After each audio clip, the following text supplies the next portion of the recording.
Inside the Magic, show number 453 for December 8th.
Is brought to you by Magical Travel. Let Adventures by Disney be your guides, your storytellers, your local experts, and your masters of hassle-free guided travel when you travel the world. And you can receive a free Visa gift card when you book an Adventures by Disney vacation with Magical Travel. Do so by calling them today at 866-207-8387 or visit them online at magicaltravel.com to receive a free price quote. And be sure to mention Inside the Magic when you talk to them or email them or contact them or anything to receive your free Disney gift card for qualifying bookings when you book your Disney vacation with Magical Travel. And thanks very much to Jessica Kuo this week for your donation and all of our monthly recurring donation subscribers and anyone clicking through InsideTheMagic.net/Amazon before doing a little holiday shopping this year. All supports the show, and I thank you very much for it. And now let's get started with a trip around the world.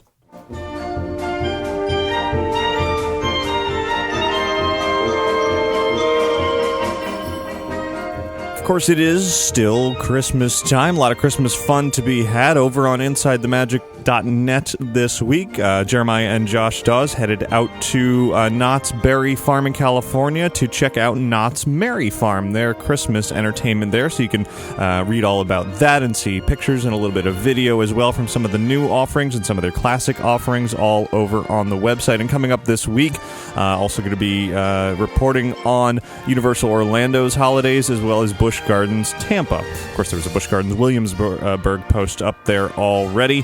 And, of course, over at Orlando, we've got Macy's Holiday Parade, the new Happy Hippo balloon, which I'm very excited about, and also a new interview with the Grinch that you can look forward to very soon. So all that's coming up in the near future. Of course, in the world of Disney, this past weekend was the Christmas Day Parade taping out here at Walt Disney World. Of course, it was a 2-day taping, as it always is. One day focuses on the performances there at the Magic Kingdom, and the other day is a full day of running the parade over and over and over in bits and pieces to get all of the shots that they need to put together the special for Christmas morning. This year's performers for the parade included Neo, The Wanted, a few other acts, and Neil Patrick Harris was not only performing, doing a musical number, but he also hosting the Florida version of the show this year. So you can look forward to seeing all of that on Christmas morning on ABC. And here's a bit of Christmas from overseas that I am incredibly jealous of. Apparently over at Disneyland Paris, Jack Skellington is indeed meeting and greeting as Sandy Claus. He's got his Santa outfit. He's still Jack Skellington, and it's exactly what I had hoped that Disney would do out here for Mickey's Very Merry Christmas Party after they brought Jack and Sally out for the Not-So-Scary Party. I thought it would be wonderful to keep them there because they were very popular. The lines were always very long to meet them throughout every single party night. So it would have made sense to me to bring them out with a little bit of a Christmas twist, of course. But no such luck, at least here in Florida. But for you lucky folks over in Paris, well, you get a photo with none other than Sandy Claus, or at least Jack Skellington as. Anyway. Speaking of character meet and greets, I had recently mentioned that Princess Anna from Frozen had made her debut aboard the Disney Fantasy cruise ship. Well, now I've received word from the ocean that she is also on the Dream, the Wonder, and the Magic, of course, available on all of those ships to be meeting and greeting and autographs and photos and all of that. No word as to why Elsa is not on board the ships, but, one of two new princesses is pretty good. Now, as I mentioned at the top of the show, just a few days ago, December 5th was indeed Walt Disney's birthday. He would have been 112 years old, and we'll be talking more later in the show about a very special happening and project that launched on that day, so stay tuned just a little bit for that. But here's something else that launched that day. The Walt Disney Family Museum in San Francisco announced and debuted their own podcast. It's a monthly show, the WDFM podcast, and episode 1, a very special episode. They have the final interview with the museum's founder, Walt Disney's daughter, the late Diane Disney Miller. They also talked to Disney producer Don Hahn as well in that episode, so it is definitely a must listen. I look forward to tuning into that on a monthly basis.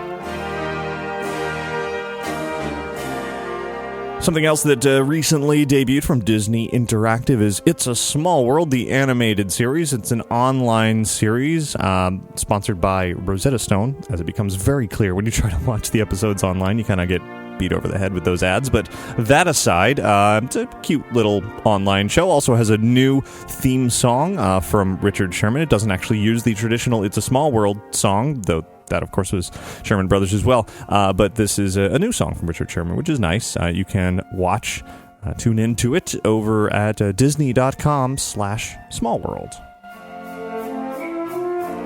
Now, here is some news that had the movie world buzzing this week.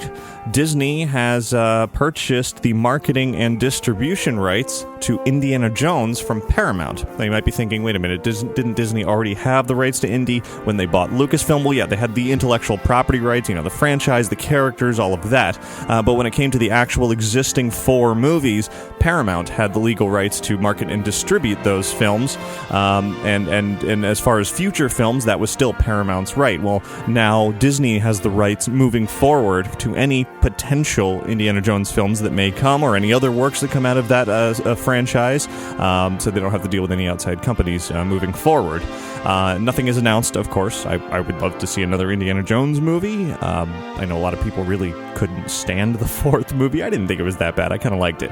Yeah, so it's a sign that Disney is clearly doing, they must be doing something with Indiana Jones to be looking at that and having any desire to make any sort of purchase related to that franchise. So, we'll just wait and see. Now let's hop overseas once again.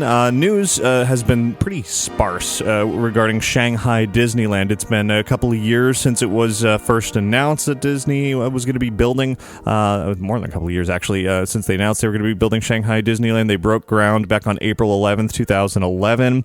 A pretty lavish ceremony then. A little bit of an update also came at the 2011 D23 Expo, where they revealed that Storybook Castle would be the castle there, and then it's going to be this massive structure with a ride. That'll be a first. And, they've sort of hinted at the fact that it's not going to be your traditional Magic Kingdom Disneyland style park. It's going to have elements of that, certainly, but a lot of changes to meet where they're putting it and just make it its own. Well, this week, Disney has revealed some of those unique, interesting details leading up to the castle, rather than sort of the hub and spoke that we're so used to for the Disneyland-style park. It's a more free-flowing sort of garden area, and they've specifically singled out one part of this garden area to discuss right now, called the Garden of the 12 Friends. And of course, if you're thinking of Chinese culture, the number 12, you certainly think of the Chinese zodiac characters, and that's going to be what is sort of embodied here through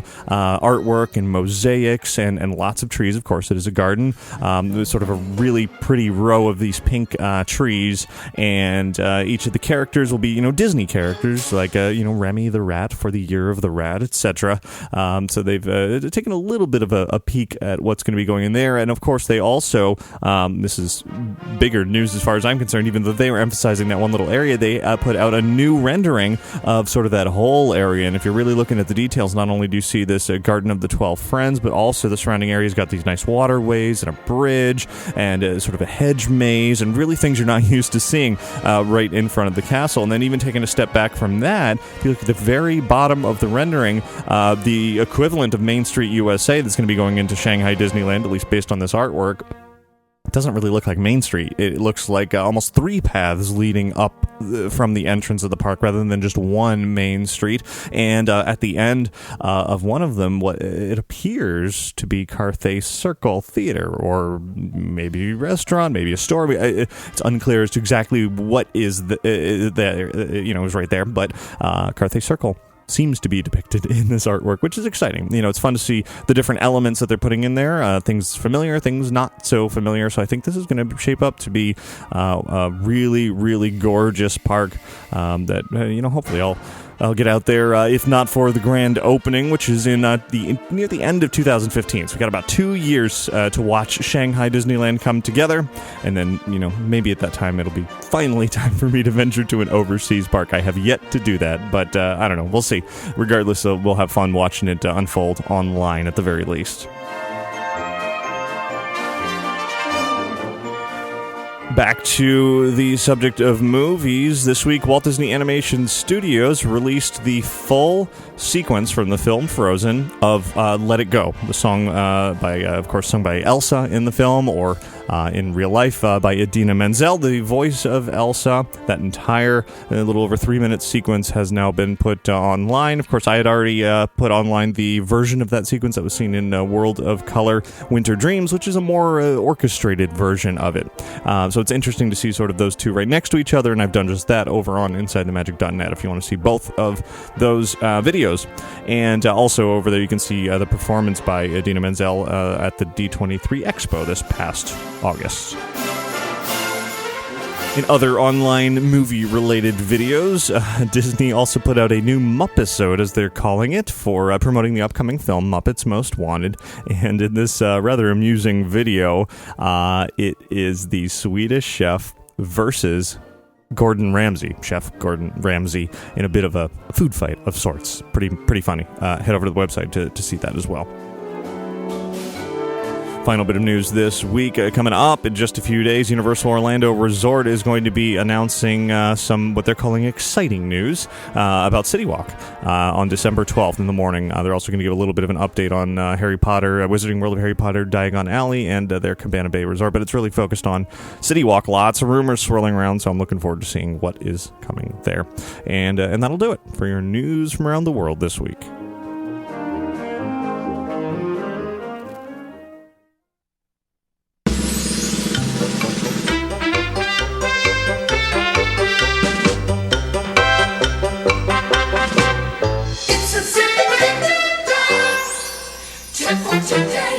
And this week we have a different sort of tip. It's actually a video game related tip from Reed, talking about Disney Infinity and all of those collectible figures that you get to play in the game, but you could just get them to collect them, or both. Well, Reed writes, I've found a great way over the weekend to display Disney Infinity figures, a baseball bat display case. I bought 2 of them at Michael's Craft Store. The largest of the figures fit in fine, and the wooden pieces to hold the bat in place are removable.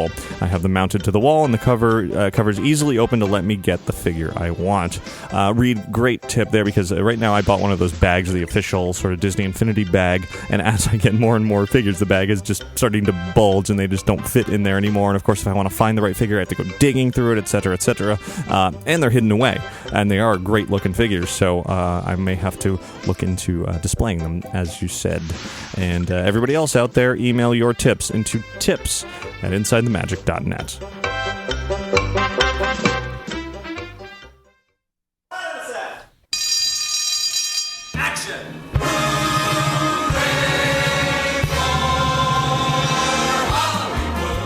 Inside the Magic is proud to welcome you to the Great Movie Review. Your young mechanic can be a panic with just a good-looking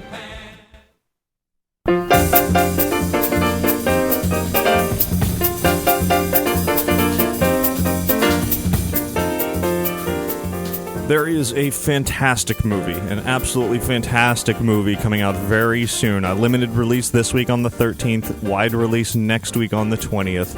It is Saving Mr. Banks. Had a chance to see it a couple of weeks ago. Going to see it again this week. I loved it.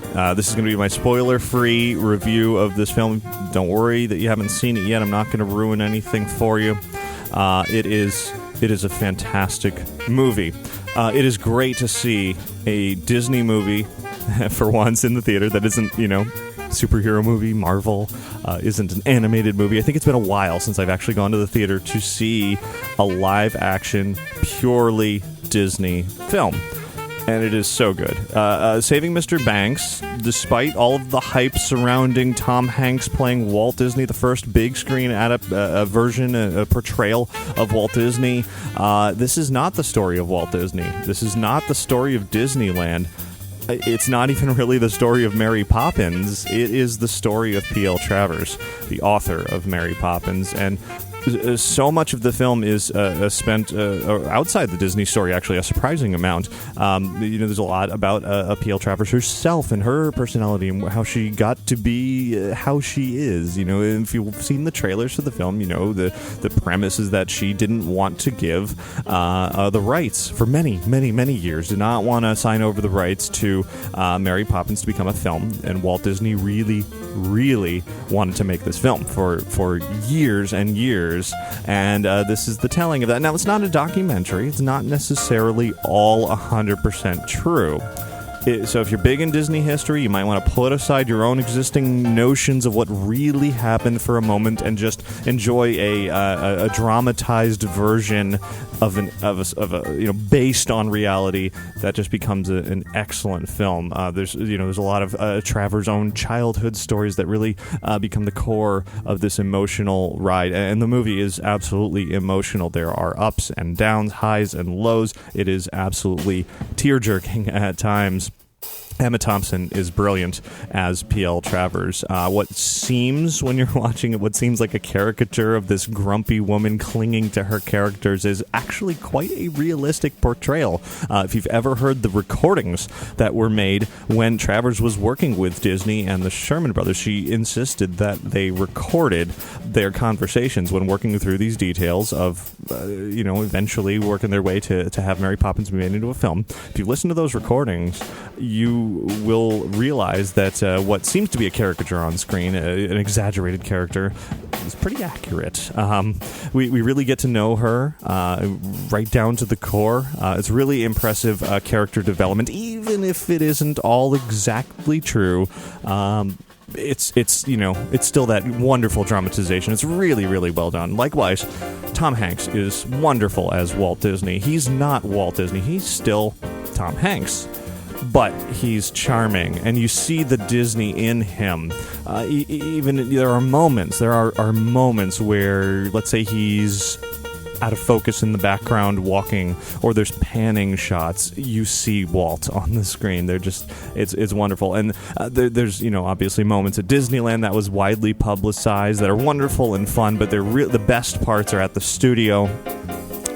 That you just get that sense of Walt Disney on the screen, even if it's not an exact portrayal. It's not an impersonation. Tom Hanks does not try to embody Walt Disney so much as embody the spirit of him. Walt Disney, of course, famously smoked, and though apparently Disney wouldn't allow them to actually show Walt or Tom Hanks smoking on screen, it is part of the film. It is implied, it's even referenced, so that's, it's really showing the true nature that Walt Disney was Walt Disney. They're not sort of bringing him up to be this, godlike entity or something. He's very much a human in the film, which is nice. It's just a great portrayal that is enjoyable throughout the whole film.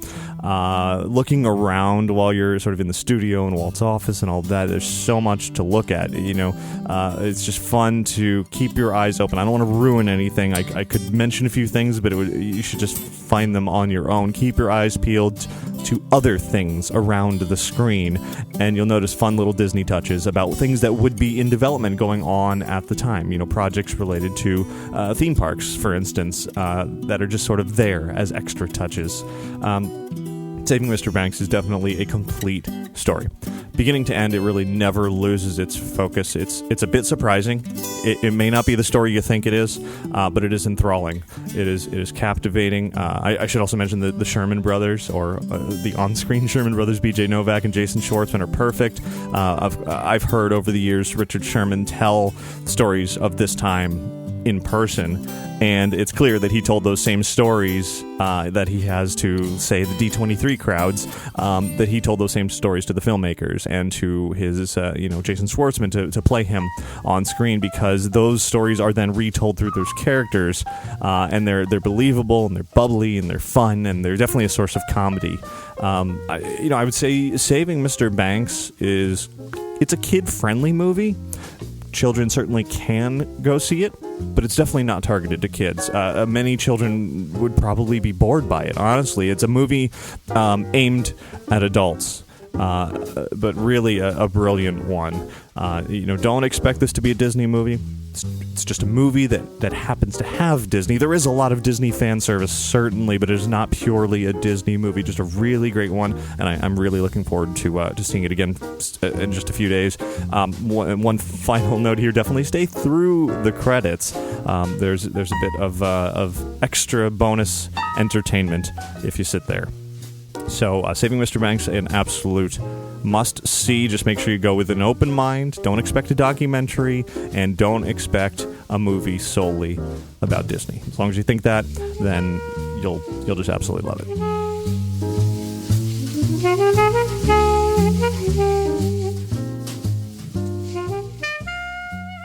Now, before we get to something very, very special, I do want to mention the Capturing Magic iPhone apps that are the ultimate tool for documenting and recording the magic of your Disney vacation. Whether you're at Disneyland or Walt Disney World, Capturing Magic offers a helpful list of photo opportunities and memories that you can capture before, during, and after your trip. It's the perfect way to ensure you don't miss any of those magical moments. When you're in the parks, the app is going to remind you of any desired photo ops that you marked off on the list when you're near those locations. And then you take that picture, you mark it off, who's in it, what camera you used, and then you can organize everything very easily, even emailing yourself a list later on.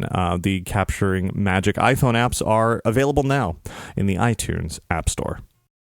Joining me this week on Inside the Magic are Dina Benadon and Brent Young. They are partners in Super 78 Studios, but more importantly, they are the new owners of the Birthplace of Walt Disney. What exactly does that mean?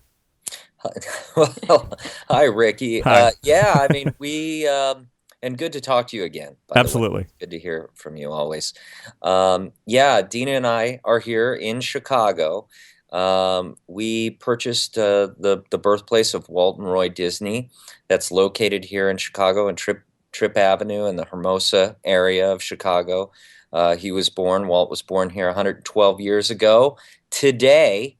And we're here celebrating his birthday with the city of Chicago. So it's been a lot of fun today. So when we say birthplace, we're literally talking about the house that Walt Disney was born in. The actual home. He was born upstairs on December 5th, on the morning of December 5th, and as was Roy, 8 years earlier. That's certainly, it's got to be some sort of, historical landmark or some sort of important piece of Disney history, right? Well, it is, and that's our goal. Our goal is to landmark the home and preserve it forever. Yeah, at its present state, it's not a landmark. It was up for landmarks in 1991, and the then owner was against turning it into a landmark. She didn't have the same ideas as the city to turn it into a landmark. But now we are very enthusiastic and working with the Landmarks Committee and the city to preserve and protect this wonderful piece of history. I think that's a brilliant idea. Take me back a little bit. How do two attraction designers decide one day, hey, we're going to buy where Walt Disney was born? Well, for all of our friends out there, because we all know we're very into this. I mean, our world is very much wrapped into the history and legacy of Walt Disney and what he has done. And being from Silver Lake, and we live in Silver Lake where the original studios, Hyperion Studios are.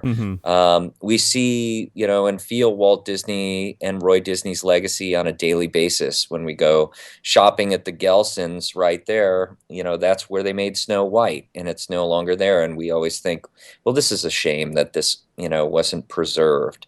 And it's interesting because I was doing some research on a project, and through Werner Weiss's website, Yesterland, I came upon an article that just documented this house and what it's gone through. And I had a friend who was here, who was a real estate agent, asked him to look into whether or not the home was still on the market or available. And he did some research, and it was. And then I brought it up to Dina, and of course well, it made perfect sense, and it was perfect timing, and we thought, you know what, let's call and let's find out if they would be interested in selling it to us. And we, the whole goal was to preserve it and to find a way to save it. And they were very receptive to that idea, the owners, which was great. Was somebody living there at the time? There are two people actually living there now. Oh, okay. Yeah. So they're on their way out, obviously, because now it's yours. And what state is it in now compared to where it was when Walt's and Roy's father Elias built this house? In 1893. 1893. Wow. Yeah, so it's in pretty good shape. The home, the exterior's been covered with aluminum siding, and that's been on there for over a decade. There's additions that have been made. Floor has been laid on top of the original floor. A new roof has been put on the original roof. But the really cool thing is the original roof is still there, and the original floor is still there, and the original siding is underneath the aluminum siding. So one of the things we did today, just to kick off the the restoration process, is we peeled back a little bit of the aluminum siding, and even just that, exposing the original slats that Elias put on the house. People loved it. I mean, they came up, and there was a guy, the city historian, who took a paint sample, and he's like, I'm going back to my office right now. We're going to go to the lab and start the analysis to find out what the original paint was that they had and what color. So, there's a lot of excitement, which is great. So it's essentially been covered, and it's not up to the elements for all of these years. What happens as you begin to unearth all of these old pieces? I mean, is it like white gloves touching everything?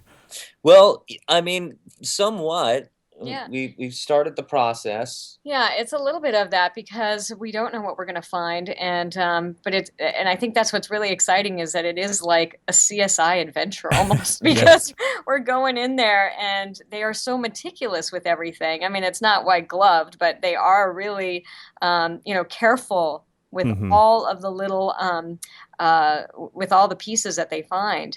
So not to damage anything. Right.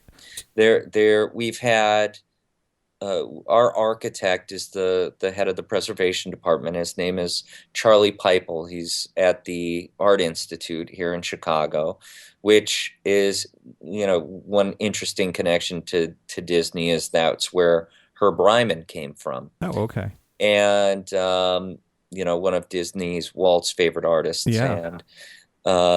And Charlie has a whole bunch of students that work for him, and he asked them if they would, want to help do the documentation and go to the house and do some of the discovery. And every one of his students said, yes, absolutely. So we've had we've had a little army go in there, and literally they're documenting everything in that house, which is great. So we're getting how it is now, and as they start to peel away all the layers, we're gonna find out what the original layout was, where the kids slept, where Walt and Roy actually slept. We're gonna find out all of those things that we didn't know. Now, the Disney family was there until what, 1906?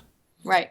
And so in that time, obviously Walt was growing up, Roy was growing up, and they were still very young. But can you imagine that you might find still after all these years, like things they may have left behind? I don't know, crayon drawing or something. I don't know. Well, one of the neat facts that we found out was that at the time that carpenters often wrote notes on the wood as they built the home back Okay. then. So we're going to be looking for those, Right.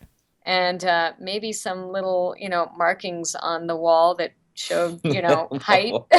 Yeah, no, that would be amazing. So, Right? so Like how tall? Because right. you imagine they took their first footsteps, their first steps in that house, and First words. their first words and all of that, happened in the house, and just like every parent marks the wall, yeah, Mhm. that would be really cool to find. So, they what they've said to us is you never know what you'll find in when you start to uncover and peel back the walls, but you will always find something. Right. So that's going to be cool. That's definitely going to be exciting. Now, what is the end goal of all of this? You've got what, a year timeline?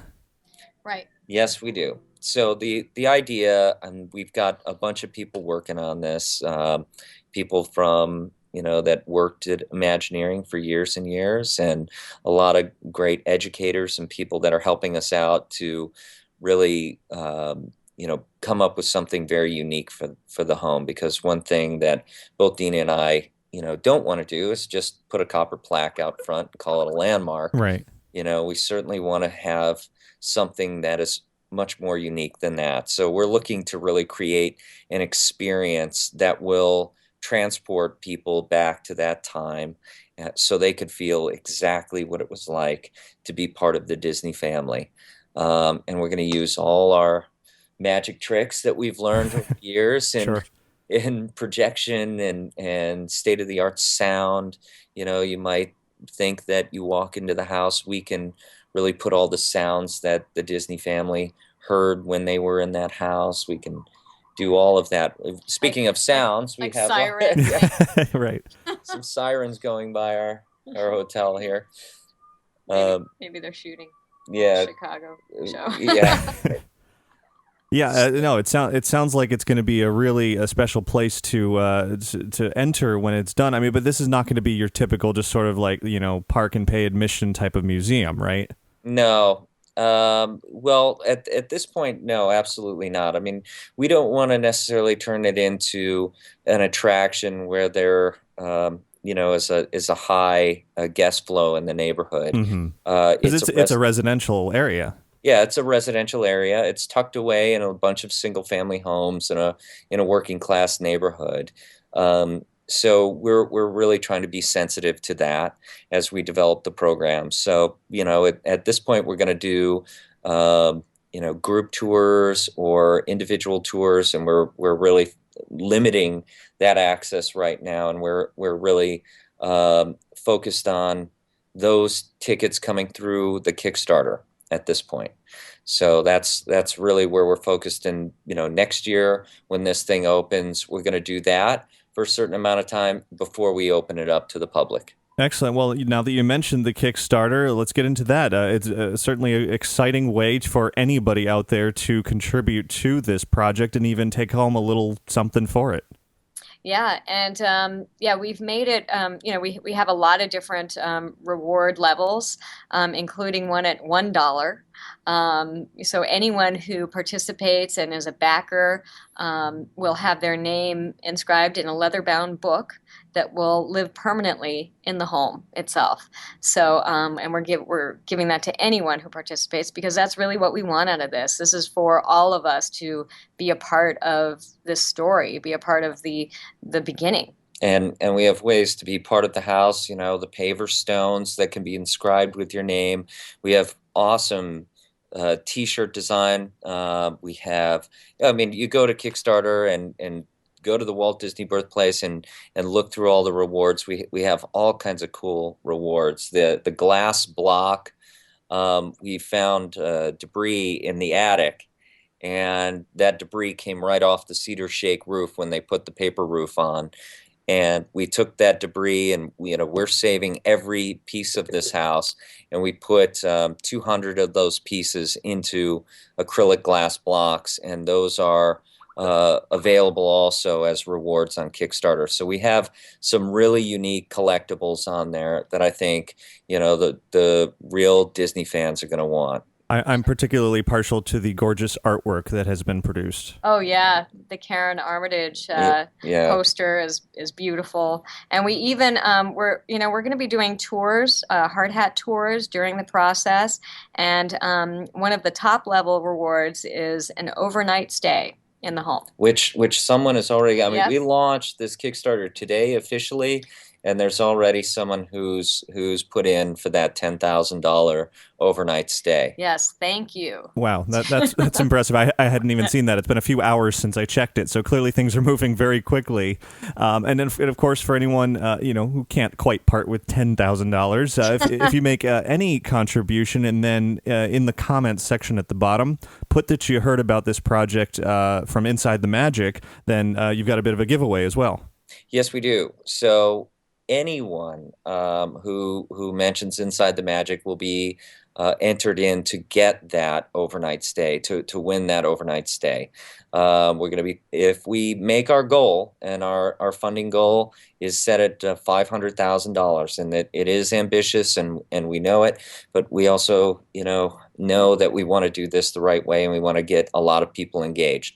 But you will be entered in to be able to spend the night in the house if we meet our funding goal. And also exclusive to Inside the Magic, one Inside the Magic listener will be drawn out, and we will give you one of those acrylic pieces, one of the pieces of the house, the cedar shake pieces of the house. And that is for anyone who, from $1 on up, enters in the giveaway process. So yeah, there's no reason not to do that. I think everyone can at least give over $1. Yes. Yeah. I would hope so, but definitely, it's a wonderful project, and I wish you the best of luck with it. Mostly because I want to come see it. Yes. Thank you, and we want to have you there Absolutely. for the opening. Yeah, definitely. So, hopefully we'll be talking a year from now, and hearing all the glorious tales of how you've brought it all together. And in the meantime, what website, how does everybody find everything? You can find us at the WaltDisneyBirthplace.org, and there is a giant Kickstarter logo right on the front there, and you click that and it'll take you right to the Kickstarter page, or you can go to the Kickstarter page and type in Walt Disney Birthplace. Fantastic. Or you can just go to InsideTheMagic.net. Got a nice long article about it on there as well. Awesome. Dina and Brent, thanks very much for coming on, and big good luck to you in this project. Thanks Thank so you, Ricky. much, Ricky. Thanks once again to Dina and Brent for chatting about their incredible purchase. I mean, they own the place where Walt Disney was born. That's pretty impressive, but it's going to be even more impressive a year from now when they complete this project. Of course, again, they need your help in doing that. Since I had that conversation just a few days ago on Walt Disney's birthday, of course, that was when they officially launched their Kickstarter. They're up to a little over $35,000 now, which is wonderful. 260 backers so far. Still almost a month left to go on there. They have a long way to go to reach their $500,000 goal, but with your help, I hope they can do that. So remember, there's that great giveaway going on. Anybody donating their pledge for $5 or more, you'll be entered into a chance to win a night's stay in that home. Also, they're offering a giveaway for Inside the Magic readers and you podcast listeners out there. If you donate any amount, and then comment on the Kickstarter page that you heard about their project and the Kickstarter from Inside the Magic. Make sure you put that comment at the bottom. You'll be entered in to win one of those acrylic blocks with the piece of the chips from the original roofing from the house, which is pretty cool. They are nice little collectibles, kind of, that old piece of Disney history. It doesn't really get much older than that. So their website, the WaltDisneyBirthplace.org, is where you can find all the information, including a link to their Kickstarter. If you head to InsideTheMagic.net and on our YouTube channel, you can see even more all about it. And I definitely wish them the best of luck. I hope it all comes together exactly as they have planned and worked for. And let's make this happen.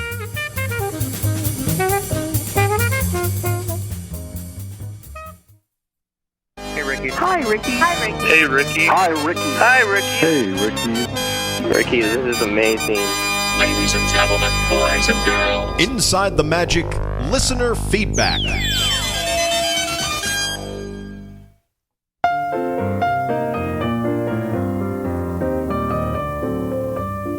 And now it is indeed time for some listener feedback, starting with an email from Monica, who writes, I just recently started listening to your podcast, and I just saw Frozen. I noticed a couple of familiar characters from about 3 years ago. Is it true that for the first time in forever, when Anna goes out of the castle, that Eugene Fitzherbert and Rapunzel appear side by side? Monica, yes, indeed, it has been confirmed by some of the makers of Tangled that Rapunzel and Flynn Rider, or Eugene, indeed have a small cameo in Frozen. It comes and goes pretty quickly. You can kind of only see them from the backs of their heads off to the side in one shot, but they are there, sort of indicating that the characters of Frozen, the characters of Tangled, all live in the same vague universe, which is interesting. Of course, from what I understand, the creators of Tangled didn't even really know that those characters were going to end up in Frozen, but either way, that is definitely something fun to look for early in the film. Here's an email from Bill responding to an email that I read on last week's show. Bill writes, my guess is that the listener who met a Mr. Nixon at Disneyland met Donald Nixon, the nephew of President Richard Nixon. And he goes on to say that apparently that just simply makes sense based on the description that I had given. And so hopefully that helps the listener who wrote in last week that, that connection. James writes in, says, love the show, just started to really listen, and my wife gets a lot of info from your site. Thank you so much for all of that. I wanted to ask, you said that the Mine Car ride wasn't opening until spring. I'm going to Disney the first week in March. Do you know if it'll be open or have a soft opening? James, always a good question when Disney is moving closer and closer to opening a big attraction like this. Unfortunately, it's a bit too early to tell exactly when there will be a soft opening. And I say when because it's almost guaranteed that there will be there, especially with something like this, with such a massive project. They have a lot to work out. There's going to be an interactive queue, and then these new ride vehicles that rock back and forth, etc. They'll do lots of testing, and then when they're ready, they'll start letting guests in little by little. So they say spring. Yeah, is an opening in March possible? Sure. I mean, right now it's definitely not even close to being ready, but March is 4 months from now. So possible, yeah. Certainly worth watching another couple of months from now to see how far along they are. So hard to say at this point. Next is an email from Danielle, who writes, I've just become a regular listener. I really enjoy hearing your take on all things Disney. I went to Disney the week before Thanksgiving this year with my mom and grandma and had a blast. After you released your episode reviewing the new California Grill, my mom was able to make a reservation and we loved it.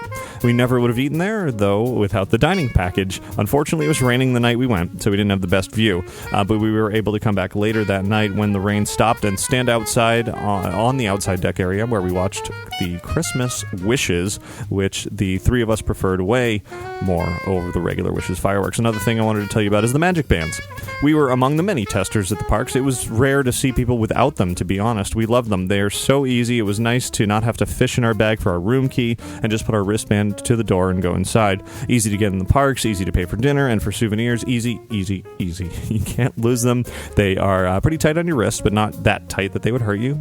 You hardly know you're wearing them. I hope they don't change anything because we found the wristbands to be a fantastic addition to our Disney experience and hope to use them again next time we go, which probably won't be for a few years. Sadly, I can honestly say that I was nervous to try the wristbands out and didn't want to be a tester, but in the end, I'm glad we were a part of it.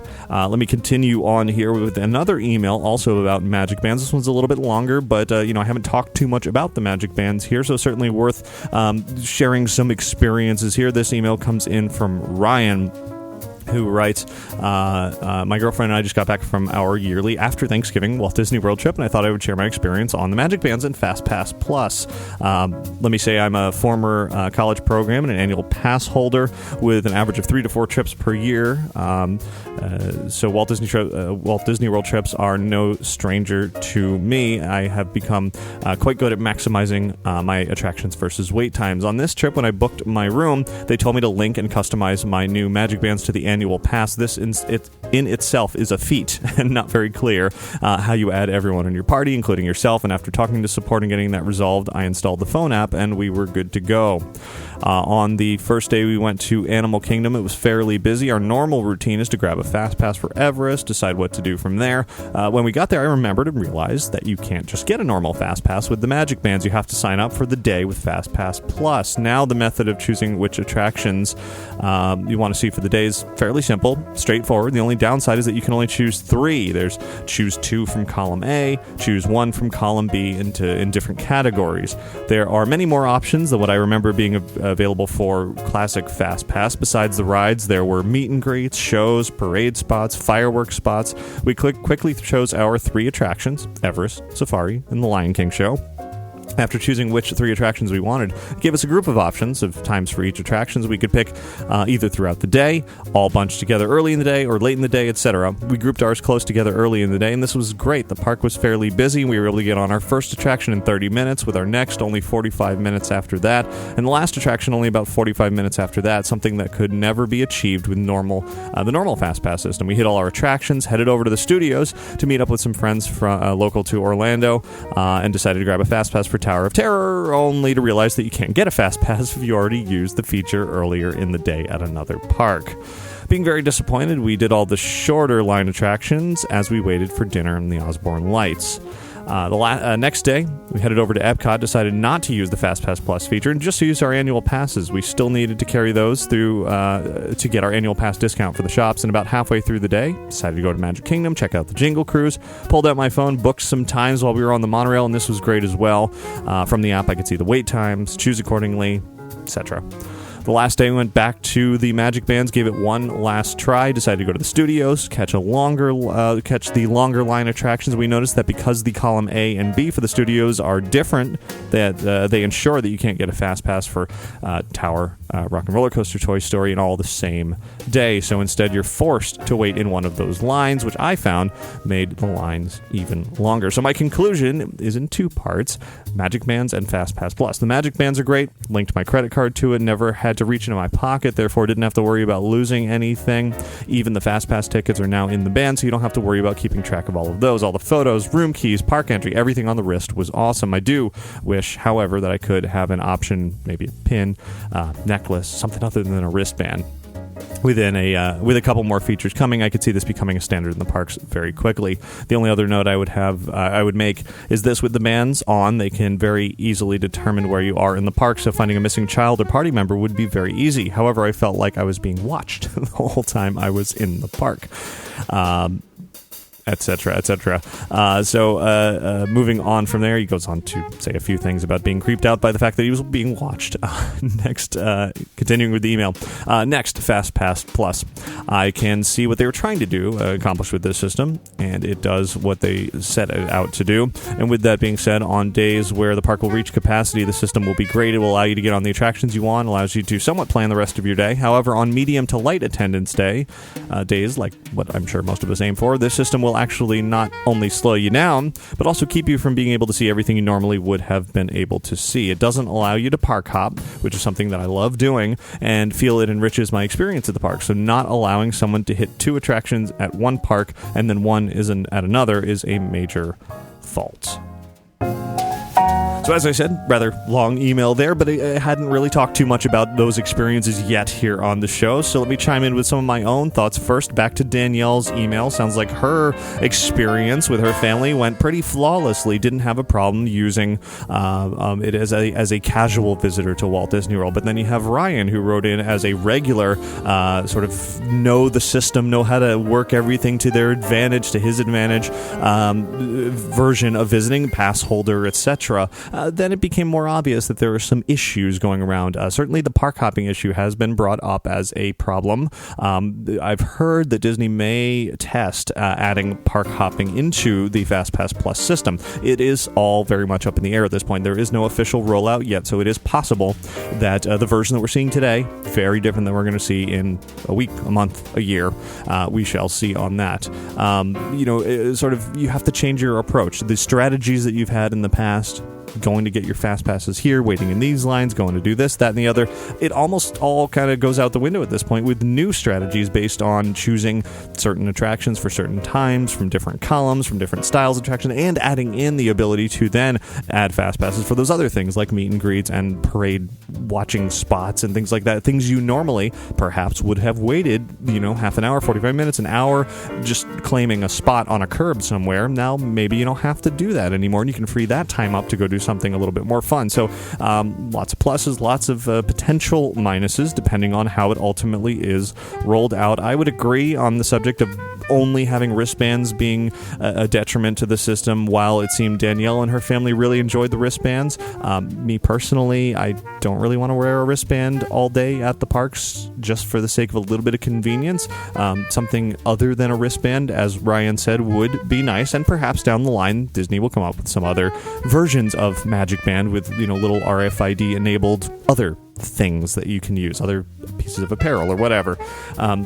That aside, speaking of RFID, Ryan was a little bit creeped out, as he said, by the concept or potential for Disney to have their RFID scanners throughout the park and, know where he is, track his spending habits, track his movements, etc., etc. Disney has said they're not specifically tracking any one person, per se, but they will be sort of gathering general data to better improve the flow of things and how people react to attraction wait times and lines and different times of day, etc. And I think if it's for the greater good of making things have less lines, less wait, more manageable when you're in the parks, I think that is good. And perhaps anybody who just simply does not want that information to be relayed, well, number one, you can opt out of a lot of things, and number two, if you want no information, well, there are RFID sort of bags you can put things in.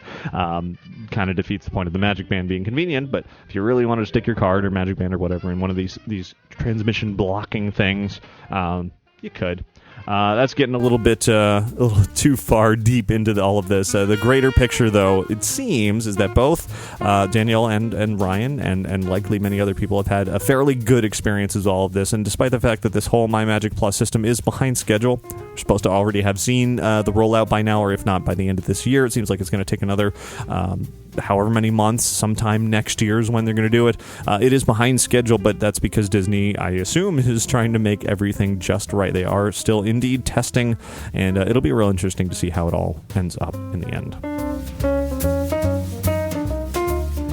And with that said, one more email here before we wrap things up. Gonna circle back around to the topic of Frozen. Joe writes in, said, I had to tell you that I'm totally with you in regards to Frozen. I did enjoy the movie, but felt that it was not up to the same level as Tangled. I thought I would hate Olaf, but liked his character. In the end, he's no Jar Jar Binks. Also, I thought again, little minor, tiny spoiler warning here. If you haven't seen the movie yet, you might want to jump ahead a few seconds. Continuing with the email. Joe continues, also, I thought the Trolls song could have been better, would have wiped out Olaf's song, and would have developed a little more time of Anna and Kristoff's adventure getting to Elsa. Highlights of the film was Elsa and singing her song Let It Go, by far one of the best scenes and songs in any animation. Thoroughly enjoyed the relationship between the sisters and the Disney spin to Hans Christian Andersen's tale. Saw it in 2D, as I hate paying more for 3D, but I think I need to see it again in 3D. Also, the Mickey Mouse short, Get a Horse, was nothing less than spectacular. So, I've gotten the same similar email and message from people who have said pretty much, the Frozen is very, very good. That it's kind of hard to say that it's better than recent films, because Tangled is an excellent film and has proved to be a Disney classic for sure. Rapunzel is tremendously popular. So whether Frozen will have the same staying power and whether it will appeal to all of the same audiences, or if it's going to sort of fall into one of those Disney niches, Broadway type people, etc., time will tell on that. I feel like there's enough positives going for it that you can overlook those little nitpicky negatives. Maybe a song here flops, or maybe, a little bit of this, a little bit of that could have been improved.